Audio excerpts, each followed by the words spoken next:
Greetings and welcome to CitizenAY, the platform where we speak truth to power. Just want to make sure we get everything in.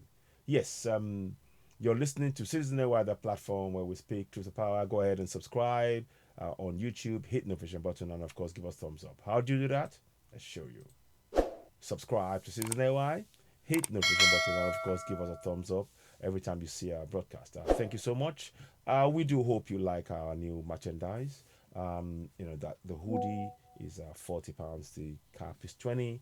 We'd really like you to help us. What we're trying to do is we're raising funds to be able to get information in our local languages into our community, and that involves getting some funds together, being able to actually fund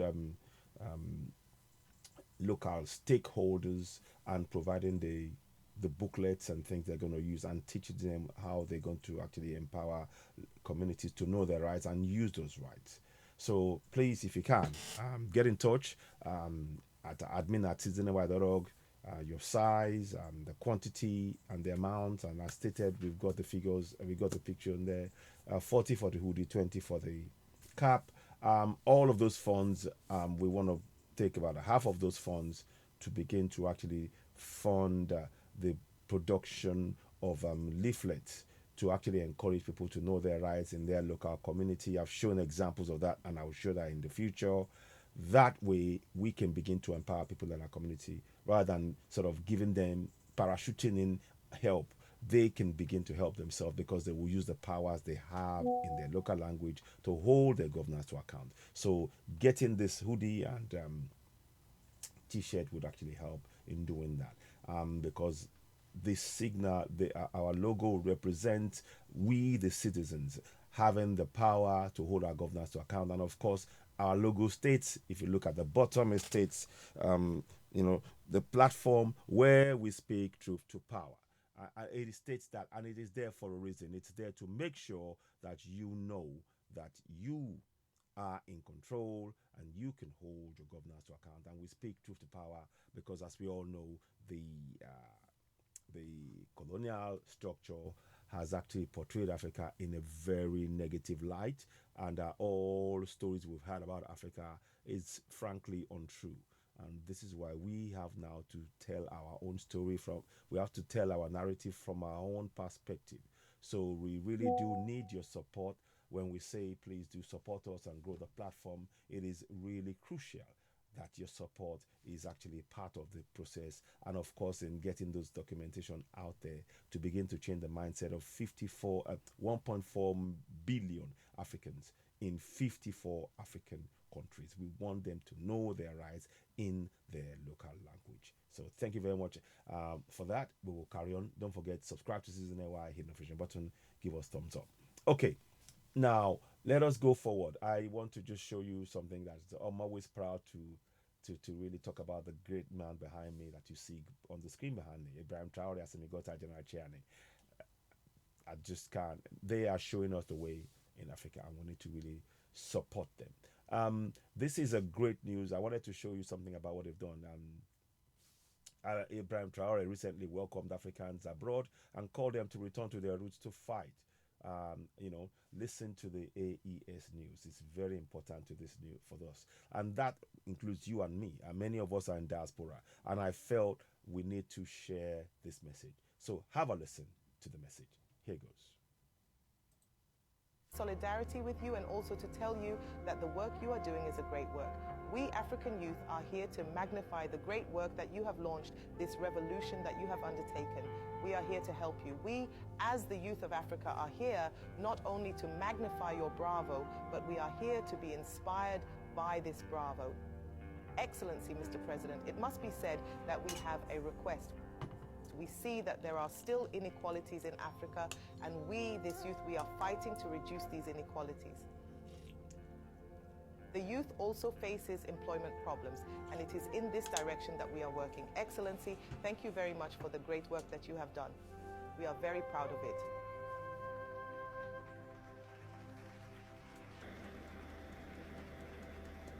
The assembly of all the countries of Africa here was a dream. The African youth who can meet, talk to each other, and talk about prospects for the future of our continent. I am really very happy to see you, and I can tell you that I love this youth who has understood, who's waking up. Our mission is certainly difficult, but thanks to you, the mission is becoming easier and easier. We need to talk to each other to become aware, so that everyone can awaken the awareness of those who are still sleeping. We have a challenge, and I think that this challenge begins in education first. Many of you are leaders, entrepreneurs, opinion leaders in your country. You must get the message across, especially to the youngest, and that our educational systems change to take into account our real data and educate children to become better citizens of tomorrow. Make sure that the youngest and the old who did not understand, that people can understand the meaning of the fight, that we must lead so that Africa can truly end. We have been deculturated. They came to impose on us a culture that is not ours. And I think that today, in all walks of life in Africa, we are gradually returning to our roots. Culture in Africa is peace. It is tolerance. It is in Africa that we talk about the tree of Palade, where people meet to talk and communicate. They introduced war in Africa so that we could never again sit down, discuss, talk, think about the prospects for the future. But today, here is this day. All the African youth are meeting in Ouagadougou. For hours, you will be able to exchange and plan something for the future. From this moment on, each of you is an ambassador to convey the message of the revolution so that the youth get to work, unite, and take their destiny in hand. There is no problem without a solution, as long as we can sit down and talk. But there are also situations where we are forced to fight to bring back dignity and integrity. This is the fight that the Sahelian is waging today, that is imposed on us. We thank you all for your constant support for our countries in this fight. You spoke about the growing inequalities in Africa between the rich and the poor. I completely agree, and we are fighting that too. The richest are getting richer, and the poor are getting poorer. This is unacceptable, because it is a system that was created in most of our states, so that the richest are the ones who carry the leaders in favor of these imperialists, and the poor always remain poor. And this is what I call Hitlerian politics. We must all unite so that these inequalities cease, because in this union, personal interest should not prevail. We should first see the collective interest, and it is possible. Here in Burkina, we have precisely faced many problems in this fight, but we are going to lead it. The richest who have enough. The billionaires, first of all, most of the time, have their fortune in imperialist banks, but have no concern for helping the poorest. We launched the Patriotic Support Fund, where the poorest Burkinabe contribute. We would have liked to see our billionaires come and contribute billions to save our country. But that is not what is happening. And when we do not embark on the same logic of giving them all the state markets, they fight us. Last year, when I spoke with you, I said that I had seen bankers to be able to put a mechanism in place with the state to finance young people. But until today, I have seen nothing. We have been forced to a moment given to set up very quickly a treasury bank to find a mechanism to support young people in their businesses. It is not competition with the private sector, but we must manage to combat inequalities. As long as inequalities are not combated, injustice reigns, poverty reigns, and insecurity will reign. Why do you have to communicate? because they are the ones who hold the power of money. They will always try to manipulate young people so that we disappear. And today, in Africa, young people are starting to fight against corruption and certain deviations from good governance in their country, and we support them. You must lead us, the leaders, to do the impossible for you. And we will be forced to find the necessary solutions. Otherwise, we will tell you that we are limited to such and such a place. And I hope that we can understand each other. So we have a common mission. Your mission is to lead us to be better, so that the continent is better. And our mission is to do everything possible to exploit the full potential of our countries, so that young people can flourish. I therefore invite you to continue to reflect on this subject, to make the right proposals so that together we can save our continent, Africa. And I know I can count on you to lead the same debates and the same reflections. And to conclude, I would say to you, you have to believe in yourselves. It starts there. Believe in yourselves. Believe in young people. Poverty is what we have been made to understand, but the reality is that we are rich. Let us ensure that our wealth belongs to everyone and that these young people can flourish, that we have the security that we want and development. We can and we will win the fight. Good luck to all and good reflection. So I wish you all a safe return to your country, and that the message that I gave you as ambassador can continue to be perpetuated in your respective states. Thank you very much. Great man. I'm in awe of that great man, that young man. I am literally in awe of him. The confidence to stand up in the center of Africa, the Sahel, those three countries. Those are powerful men. They have got spiritual backing from our ancestors. This is not of their own making entirely. This is something that is meant to happen now. What we must do is support them. We need to support Ibrahim Traore. I'm just going to, let me mute this. I don't want to speak. I just want to put his picture up as he's speaking. I want you to see the earnest commitment in every word he utters. It's about the commitment to seeing a better Africa. He doesn't want to just talk. He's not here to talk. He's here to act and make sure that we do the things we need to do, and the things that we want to happen on the African continent are the things we Africans want to happen, not what the colonials have imposed in our minds. You see, our minds have been taken over. Our minds have literally been taken over by the colonials through the religions of Islam and Christianity. So that when we now think we are taking actions, those actions are very much controlled by the routines that we've been forced to do by these colonial religions. So when we think we are taking independent actions, when we think we're in love, when we think we are, we are doing the right thing, no, these are illusions that have been put in our minds. It's when we decolonize our minds we begin to see. He talked about how they made us see poverty. We've embraced poverty in the land of plenty, and they've taken away our wealth, and we are putting a stop to that.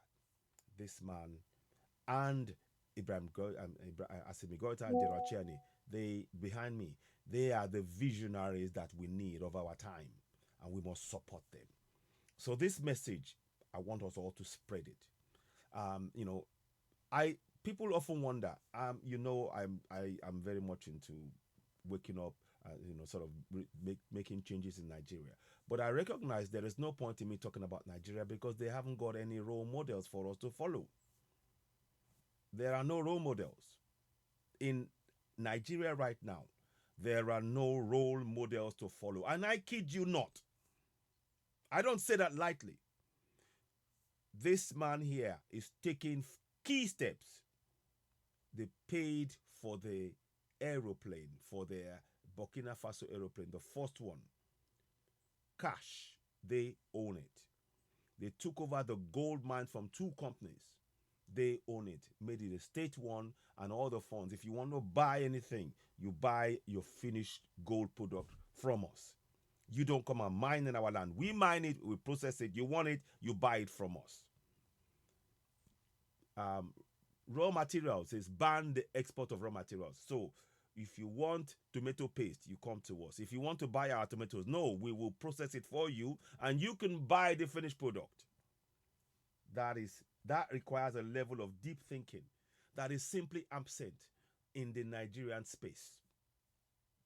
I'm sorry to say that, but that's the fact. That's why we can talk about problems in Nigeria. I don't like talking about the problem in Nigeria, and indeed in the whole of Africa. I'm looking at solutions. These guys have it by the bucket load. They provide, for you to be able to build anything viable, you need security.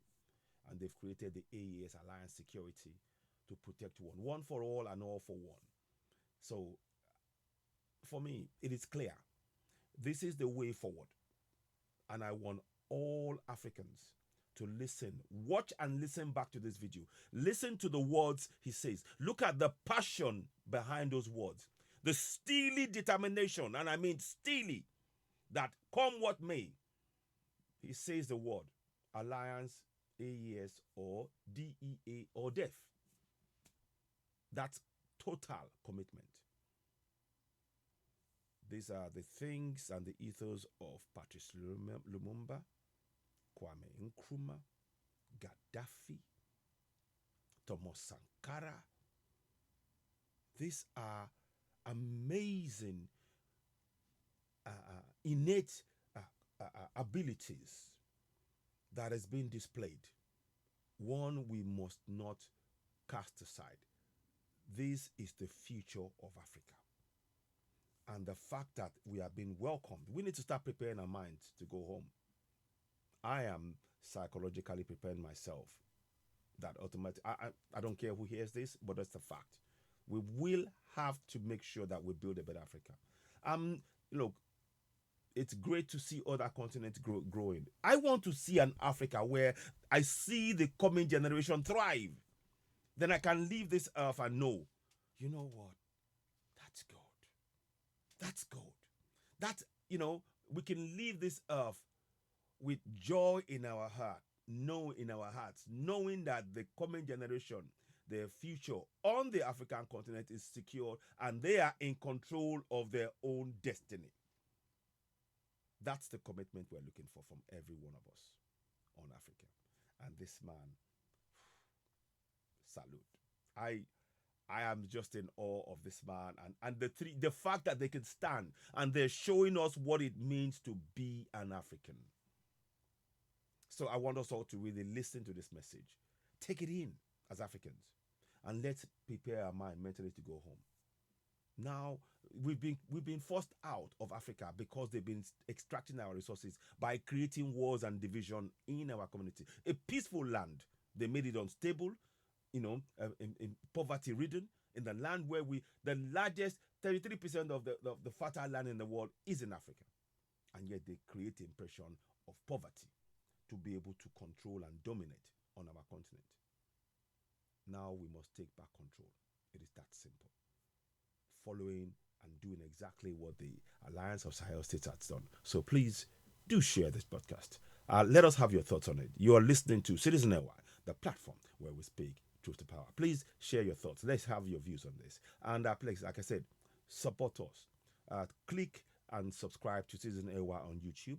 Hit the notification button, give us thumbs up, and help us grow the platform. The more you grow the platform, the more we'll be able to do more things. There's a lot to be done in Africa, and we are supporting what they're doing. We are with the AES Alliance of Sahel States 100%.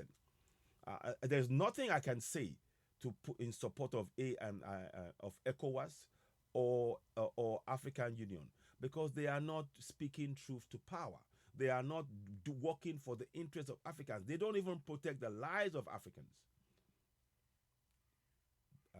AES are invested in seeing that Africans' lives matters, and they are standing up for it. So no question, they have our total support, 1,000%. What are your thoughts? Let's hear from you. You're, of course, listening to CitizenAY, the platform where we speak truth to power about Letron. Please leave your thoughts and let's hear your feedbacks on this. And please do share this far and wide. The solutions that we have is not in the heavens, it is in amongst us. It is us participating actively in changing the narrative about our African story and ensuring that we now begin to know the real story of who we are. The wealth of Africa belongs to Africans, and we must begin to enjoy that wealth, and it must come through in the manner of infrastructure in our country, in our various groupings, and making sure we come together. And there must be no border on the African continent. But there's more discussions around that. And spiritually, we must connect with our ancestors. And yeah, I just wanted to just state that. Let us have your views. You're, of course, watching CitizenAY, the platform where we speak truth to power about Letron. Thank you, and bye for now. Please, let's hear from you. Please do share, and share. Thank you, and bye for now.